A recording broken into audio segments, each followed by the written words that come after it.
Today, March 3rd, 2018, marks the 1-year anniversary of the day Nintendo began pulling the biggest 180 in the industry.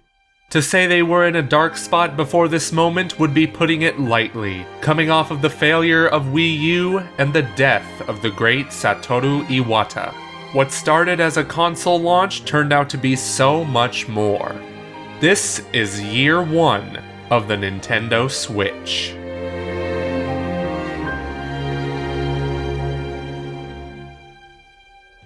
Before the system even came out, the Nintendo Switch already broke a record for game consoles by having the shortest gap between the announcement and launch, revealed through a trailer in late October 2016 and released on the market in early March 2017. There was no big E3 reveal, just a demo for the highly anticipated Legend of Zelda Breath of the Wild. The pre-launch marketing campaign for the Switch was a roller coaster of emotions, beginning with the initial reveal trailer, a segment on Jimmy Fallon, all leading up to the Nintendo Switch presentation on January 12th. Unfortunately, this presentation caused more worry than hype, with an underwhelming launch lineup, games and gimmicks that were all too reminiscent of the Wii era, and a lack of third-party announcements. Not even the big titles like Xenoblade Chronicles 2, Splatoon 2, Super Mario Odyssey, and Breath of the Wild could save that show, causing many to believe that the Switch era was going to be the Wii U all over again. Thankfully, they were wrong. March 3rd, 2017, the launch of the Nintendo Switch. While it wasn't as crazy as the launch of the PS4 and Xbox One, it was still Nintendo's fastest selling console in their history, selling 2.74 million units worldwide in its first month. Considering this was released in March and not the holiday season, that is impressive. It probably helped that there was a commercial for it at the Super Bowl the month prior. Never underestimate the power of having 30 seconds during the Super Bowl. Just ask Tide. However, the almost 2 months between the Switch's launch and Mario Kart 8 Deluxe were relatively quiet, with no major releases save for some indie titles. Speaking of, Nintendo's attention towards indie developers took a dramatic shift in the Switch era, with a direct focusing entirely on indie, or in this case, Nindie games, on the week of launch. The Switch was the perfect device for independent games, since most of them don't require a huge amount of power and are great for either handheld or TV play. Anyway, this gap wasn't too big of an issue, since people were too busy either trying to find a Switch or playing hundreds of hours of Breath of the Wild to even care. But on April 12th, Nintendo streamed their first ever Direct of the Switch era, with Yoshiaki Koizumi as the host, and a new layout which emphasized rapid-fire announcements. Some of these included Mario Kart 8 Deluxe, Rayman Legends Definitive Edition, Payday 2, Splatoon 2, and ARMS, which Nintendo pushed hard. 2 weeks later, Mario Kart 8 Deluxe was released, which was a port of the Wii U game with added features, such as more characters, all the DLC, dual items, and most importantly, a real battle mode. A port of Mario Kart 8 made total sense, as it was the best-selling Wii U game and Mario Kart has always been a system seller. In May, it was all about building hype towards E3 2017, which Nintendo said would consist of their Spotlight presentation, the Nintendo Treehouse, and tournaments including ARMS and Splatoon 2. ARMS was scheduled for release the following month, but we Nintendo ambassadors got review codes in time for its embargo that lifted the week before E3. It was very clear Nintendo wanted to get ARManticipation out of the way before shifting their gears towards the biggest gaming event of the year. June, the month of E3, the time where big game companies come together to show off what they've been working on for years, or just started working on, you know? Either way, eyes were on Nintendo to see if they could keep the Switch momentum going, and they surprised us first at Ubisoft's press conference the day before the Spotlight, with the official reveal of Mario Rabbids Kingdom Battle, which was leaked months beforehand. Honestly, it was the worst kept secret in gaming history, but Ubisoft and Nintendo handled it perfectly. What we thought was going to be a stupid crossover bound to fail was actually a grand display of passion from lead developer Davide Soliani and his team at Ubisoft Paris and Milan. I don't blame him. If I got to work with the most recognizable game character in the world, I would have cried too. The next day came the Nintendo Spotlight, and many fans were nervous that the ridiculously short runtime of 25 minutes wouldn't be enough to make some bombshell announcements. Spoiler alert, they did.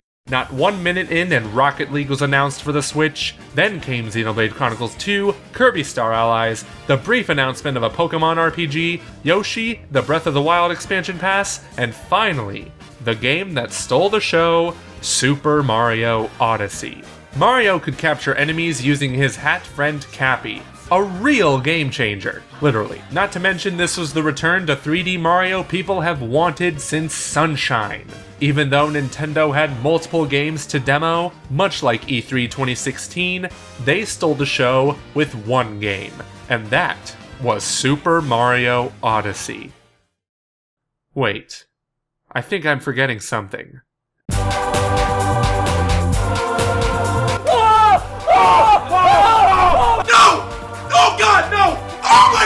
No, it's not! No, it's not! No, it's not! No, it's not! No, it's not! Yeah! Oh my god! Yes! Yes! Yes! That's what I run for! Let's go! Let's go! No way! No, it's oh my god! Yes! Yes!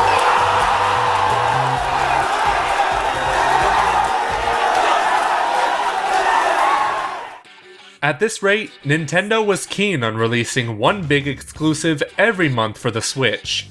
June was ARMS, and July was Splatoon 2, the first big online title released for the system.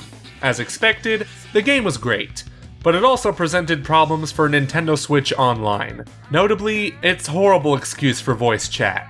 You had to connect a headset to your phone, then to your Switch, and keep the Nintendo Online app open at all times. You might as well just use Discord, kids. Thankfully, this was the worst the Switch had seen all year. August saw the release of Mario Rabbids Kingdom Battle and new sales figures for the Switch, since according to NPD numbers, it outsold the PS4 and Xbox One that month. September was also pretty slow, with the exception of Pokken Tournament DX and a Nintendo Direct containing some bombshell announcements. While it focused heavily on Xenoblade Chronicles 2 and Super Mario Odyssey, what got most people talking was that Doom and Wolfenstein 2: The New Colossus would be heading to the portable home console hybrid. This was huge.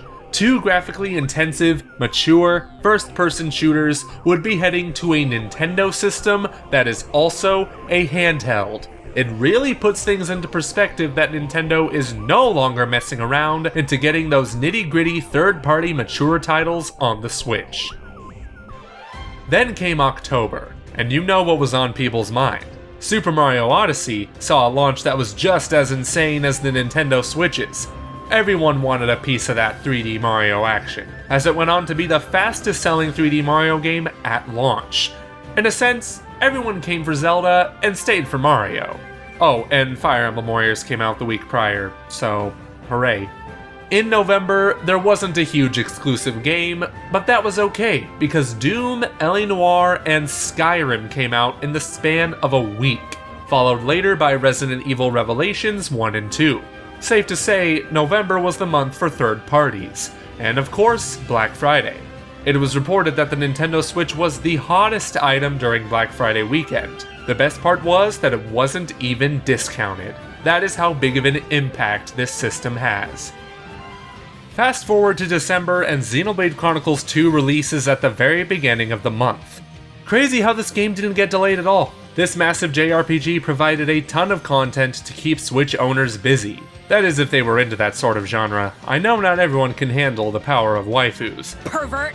This was also the month of the Game Awards 2017, where Nintendo announced that Bayonetta 1 and 2 would be coming to the Switch along with Bayonetta 3. Though their biggest victory that night was receiving Game of the Year for The Legend of Zelda: Breath of the Wild, and rightfully so. Thank you, America! When the new year began in January, for some reason, people were very eager for a new Nintendo Direct, And Nintendo knew it. Turns out it was a mini direct that consisted of most of the Switch's games for the first half of this year, with some games having a later release like The World Ends With You Final Remix. Other than that, more information on Kirby Star Allies, DLC for Pokken, Mario Odyssey and Kingdom Battle, Mario Tennis Aces, ports of Hyrule Warriors and Donkey Kong Country Tropical Freeze, and Dark Souls Remastered. The following week, Nintendo surprised us with Labo. Who saw this coming? I mean really. Project Giant Robot lives. Who would have known? Then February comes along with the release of Bayonetta 1 and 2. So here we are. March 3rd, 2018. To say that year one of the Nintendo Switch wasn't successful would be a straight up lie. Actually, I missed a little fun fact from January, because as of then, the Switch surpassed Wii U's lifetime sales. You heard that right. The Nintendo Switch sold more in 10 months than the Wii U did in almost 5 years. This is when we knew just how important this console is to Nintendo. In 1 year alone, the Switch has given us 2 Game of the Year contenders, a hefty supply of indie games, solid third-party support, and most importantly, the concept of playing home console quality games on the go. That last bit is what truly sold the system, and it helps that the marketing campaign was the definition of aggressive. And while the rest of the year, save for a few games, remains a mystery, we are still very hopeful for the future of this revolutionary console. Tell us, how did you enjoy the Switch's first year on the market? Let us know in the comments section. And if you liked this video, hit that thumbs up and subscribe if you are new for more Nintendo Switch content. We'd also like to thank our patrons, including royal producer Kenyatta Ali, for supporting us on Patreon. You too can support our endeavors for some exclusive goodies and perks by visiting patreon.com/commonrealm. And it is with that, girls and guys, that we bid you a farewell and a happy 1 year anniversary to the Nintendo Switch.